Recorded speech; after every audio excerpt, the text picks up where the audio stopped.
I'm a PhD researcher in English, so I'm fresh off the boat, off the plane. So my presentation today is actually, can you guys see? Okay. It's an extension of my PhD research, what I'll get into. And it's called Dolly Parton's Image Evolution, 1967 to present. So before I get into my presentation, I just want to talk about how it connects to my research. I am doing my PhD in literature at Wolverhampton University in Wolverhampton, England, and actually studying the diverse representation of women in the works of Dolly Parton. So I'm looking at every single Dolly Parton album, song, film role, television role, work of fiction, and I'm placing all of her female characters into 8 distinct categories. And so my first chapter is called Just Because I'm a Woman, Women in the Works of Dolly Parton, and I introduce that every Dolly Parton work is distinctly about Southern women and their lives and their diverse experiences. And my first chapter of my thesis is called In the Good Old Days, and it talks about women in poverty in the Appalachian region. And the second chapter is called Straight Talkin' Working Girls, and it's about working and successful women in the works of Dolly Parton. The third chapter is my favorite, and it's called Magdalene's Madams and Bargain Stores, and it's fallen women. Dolly Parton has written extensively on prostitutes and Mary Magdalene, and there's a recurring theme between women who are ostracized in society in her works. The fourth chapter of my thesis is called Sacred Memories, Women in the Divine, and that talks about how a lot of Dolly Parton's works deal with women's own personal connection with the divine. The fifth chapter is called Down from Dover, and it's about women as victims in the works of Dolly Parton. Chapter 6 is called Touch Your Woman, Sexuality in the Works of Dolly Parton. Chapter 7 is Woman Up and Take It Like a Man, Female Empowerment in the works of Dolly. And finally, in the last chapter, I answer the question, is Dolly a feminist? And what does that actually mean in terms of feminism in her eyes? So the presentation today actually comes from a book that I was recently published in called Diva, Feminism and Fierceness from Pop to Hip Hop. And it comes from Bloomsbury Press. And this particular book reinvents and re-examines the term diva. So my chapter is on Dolly Parton, but there's chapters on Grace Jones, Janet Jackson, Whitney Houston, Mariah Carey, and it really examines what it means to be a diva in terms of being in artistically, but also in public consciousness. So this presentation is actually straight from a chapter from the new Bloomsbury book. Right? So, few entertainers have successfully reinvented themselves the way as Dolly Parton has. As with her song, Coat of Many Colors, Dolly could be said to be a patchwork of different identities, personalities, and talents, all carefully constructed by her, so not only to adapt to each generation, but also to appeal to a diverse legion of fans and admirers. She has constructed her image and personality not only to stand out as an ongoing artistic project, has constructed her image and personality not only to stand out, but as an ongoing artistic project. It is an evolving image that has been decades in the making. Each stage of her career is oriented around a new Dolly image, and yet every image was still distinct Dolly. Every image in each stage of her career represented both a professional and physical metamorphosis. Unlike other artists who construct different images in their careers in order to reinvent themselves, sometimes exponentially, sometimes embarrassingly, Dolly Parton's image evolution reflected a metamorphosis from within. Each of Dolly's images reflects not a reinvention as such, but rather an adaptation to each decade and stage of her career.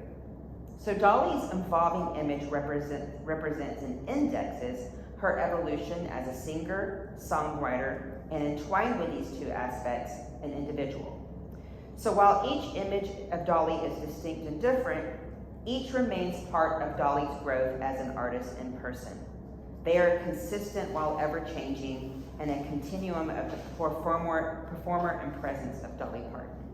So I argue that Dolly's image evolutions is not something like other artists and celebrities have reinvented themselves in order to remain relevant. I argue that Dolly Parton's physical transformation and metamorphosis is actually in conjunction with her own spiritual and psychological and emotional metamorphosis that she's gone through. Dollyizing fashion. Dolly has said, I take any of the fashions that I like and I Dollyize them. It's gaudy, flamboyant, fun, comfortable, and noticeable. I just wear what I feel good in. I have a very outgoing personality, so I kind of like to dress according to my moods, and I do. Backwoods Barbie, 1946 to 1963. So read into it what you will, but see me as I am. The way I look is just a country girl's idea of glam. At the beginning of her career, Dolly's image could be said to reflect a country girl's idea of glamour. This backwoods Barbie image was rebellious in nature. Young Dolly was on her own, forging her own career and appearing the way that she wanted. An over-exaggerated femininity was Dolly's outer representation of a concept of a country girl rising out of the Smoky Mountains' very masculine world and setting her own path. Dolly's early look earned her the title of the blonde bombshell of the Smokies by reviewers, who initially saw her as a beautiful blonde hillbilly. But once they began to interview her and listen to her songs, they began to realize that she was much more than her beauty. This backwoods Barbie image served Dolly two purposes. It allowed her to look the way a poor country girl always imagined, and also allowed herself to be distinct from the crowded pool of female country singers. Instead of constructing her early image to fit into the mold of what female country singers should be and were supposed to look like, Dolly constructed her own distinct image. And she's been quoted as saying that she looked this way before she became famous. So her look was never a gimmick or a shtick. She was looking and dressing the way that she wanted before she became famous. Dumb Blonde. Just because 1964 to 1973. Just because I'm blonde, don't think I'm dumb, because this dumb blonde ain't nobody's fault. As Dolly began her early career, she began to extend her backwoods Barbie image for what she had become known for. Specifically, because Dolly had grown up without luxuries such as makeup, eyeshadow, perfume, or wigs, she had to construct her image based on whatever items she was able to make or obtain from others. To her, exaggerated beauty, femininity, and sexuality were her ways of resisting the arguably diminishing experience of her poor upbringing, where beauty and femininity were not encouraged nor appreciated. To Dolly, image matters within no gimmick. Girl singer. This is Dolly Parton, of course, with her male counterpart, Porter Wagoner. During the beginning of her tenure with Porter Wagoner, Dolly was considered to be his girl singer, a title reserved for a secondary female singer who supported a male act. However, as she and her stardom rose, she eclipsed Porter in popularity. Her image in this period reflected her desire to be her own individual with towering wigs, sequin clothes, and heavy makeup. Dolly's image during this period was carefully constructed by her so that she would stand out from Porter and gain the attention of audiences. I don't play second fiddle in nobody's band, and I'm no backup singer and I won't be a fan. I'm nobody's co-star, I just play leading roles, and I don't want to be the part, don't want a part, won't play a part unless it's the star of the show. Gypsy Soul, 1974 to 1979. It's been a long dark night and I've been waiting for the morning. It's been a long hard fight, but I see a new day dawning.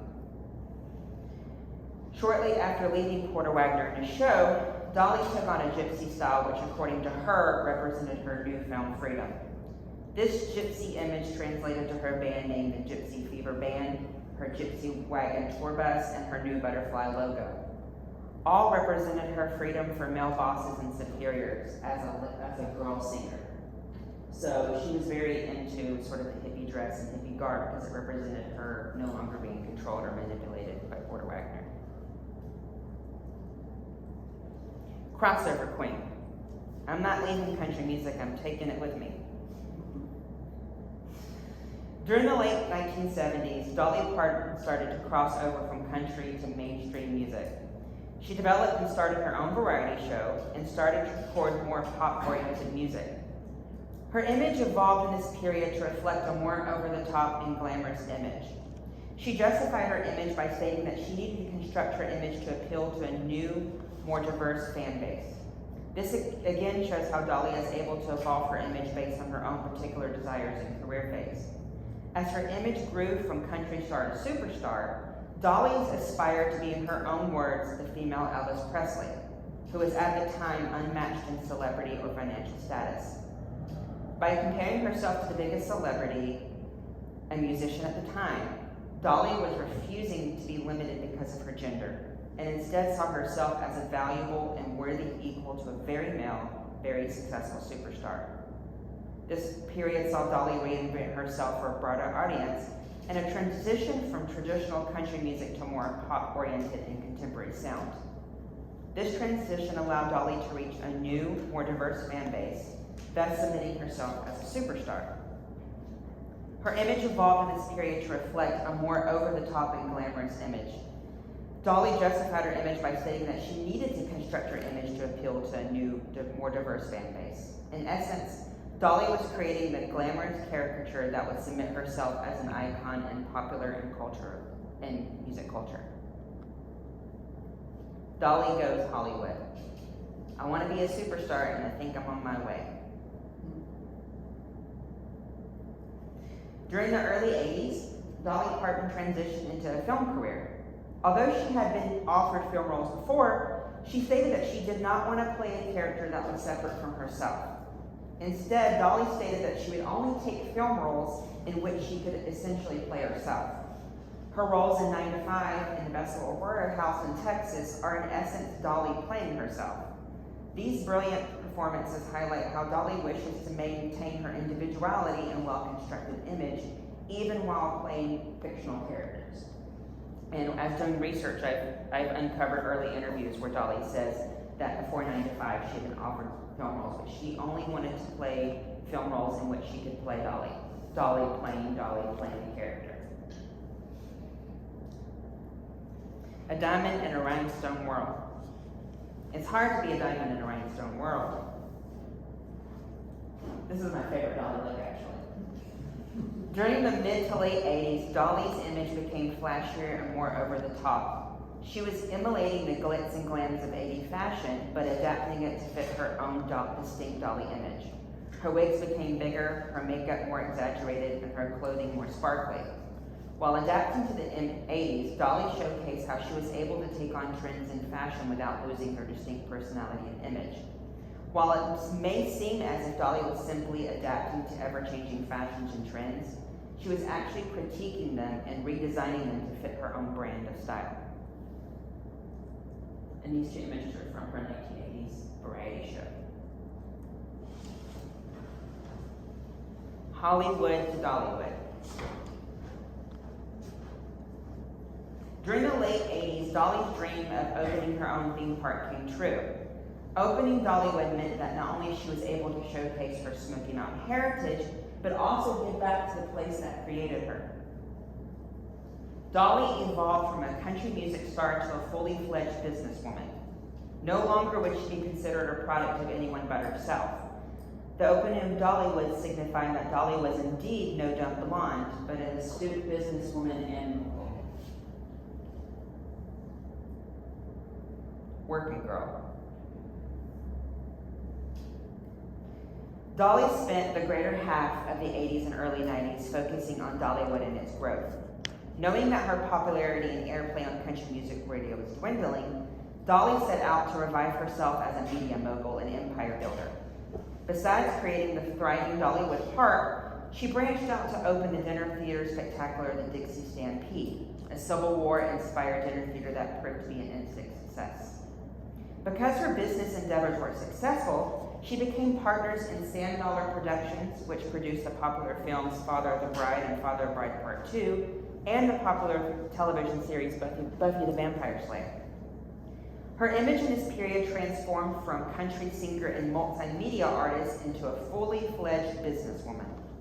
Taking what she had learned in her solo career and how she was treated by her male superiors in the start of her career, she became a female powerhouse executive who built an empire without the need or help of male superiors. While country music, politics, and its shift in commercialism left Dolly behind musically, she thrived in her business ventures, which cemented her as a brilliant and lasting artist and icon. Hungry again. Let's love like we're hungry again. Bring back the passion we had back then. The time has gone by. We forgot what it meant. Let's love like we're hungry again. During the late 90s to early 2000s, Dolly's dream of becoming a country star, superstar, and mogul had come true. Her image evolved in each decade of her career, and she was now a patchwork of different images and styles that were all distinctly hers. However, during this period, Dolly yearned for a return to her simple roots in earlier music. Her glamour and style still remained intact. However, her music and image during this period harkened back to her beginnings as an Appalachian girl whose voice and storytelling transcended genres. Her image and sound during this era took on a more organic feel as Dolly strived to reconnect with the heartbeat of the Smoky Mountains. Global icon. In recent years, Dolly has been afforded a renaissance in her career. With the rise of social media, Dolly has acquired a new fan base as well as a renewed interest in her work. She is arguably now more famous than ever, and her image today is a collection of all of her images of the past. Few, if any, celebrities have undergone the physical and artistic metamorphosis Dolly has, yet every image Dolly has acquired have all been distinctly hers. The ability to adapt to each decade without losing oneself is a gift, and Dolly Parton has done it more brilliantly than anyone else. I'm as old as yesterday and as new as tomorrow, she says. Her image today, she changes a lot. These are actually brand new photos of her. Dolly's image today. Of her new image today, she says, I think my style is a combination of all things back through the years. It's still me and it's still mine. I might look artificial, but where it counts, I'm real. Right here in my heart. Do like me and pick the best of all of it and make it fit you because you're a fashion star. And on fashion, Dolly Parton says, I would never stoop so low as to be fashionable. So this is what I've learned in my PhD research so far. Dolly's works are filled with the stories of diverse Southern women. The women in Dolly's works are diverse, yet all share the experiences of Dolly's real-world experiences. Dolly Parton has her own distinct brand of feminism. She does not label herself a feminist, not only because she does not want to alienate her fan base, but also because she does not want to be tied to any particular label.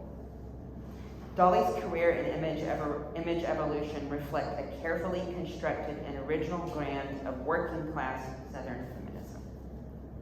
Okay, thank you.